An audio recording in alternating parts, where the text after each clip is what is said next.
10 বছর কাটিয়ে দিলাম, বুঝতে পারছো? এই যে পেছনে দেখতে পাচ্ছ অ্যানিভার্সারি আমাদের আজকে।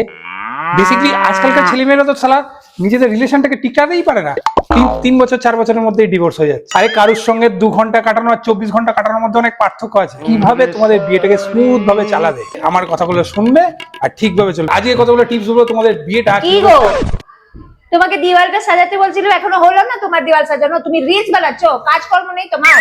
আরে সাজিয়ে দিয়েছি তো, এই যে পেছনে রেডি তো। ও দিওয়াল সাজানো হয়ে গেছে, তা রান্নাটা কে করবে? আমি করবো নাকি গিয়ে? মামা বাড়ি হচ্ছে এটা? হ্যাঁ, আরে রান্না হয়ে গেছে। কি বানিয়েছো তুমি রান্নাটা? তুমি একটু কি বাকি আছে? হয়তো মটর পনিরটা হয়ে গেছে আর এদিকে পোলাওটাও হচ্ছে আর কি, এক্ষুনি হচ্ছে মানে কি? তোমার করতে হবে, মেহমানরা আসছে, খাবে, গিলবে কি ওরা? তোমার রিলস গিলবে নাকি?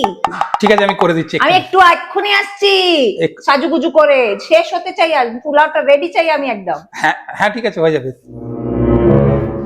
যাই হোক, তোমাদের টিপসটা আমি পরে ভিডিওতে বলে দেবো। আজকে ভিডিওটা, যাই হোক, আমার অ্যানিভার্সারি একদিন সুইচ করে দাও, পরে ভিডিওতে টিপস বলবো। টাটা।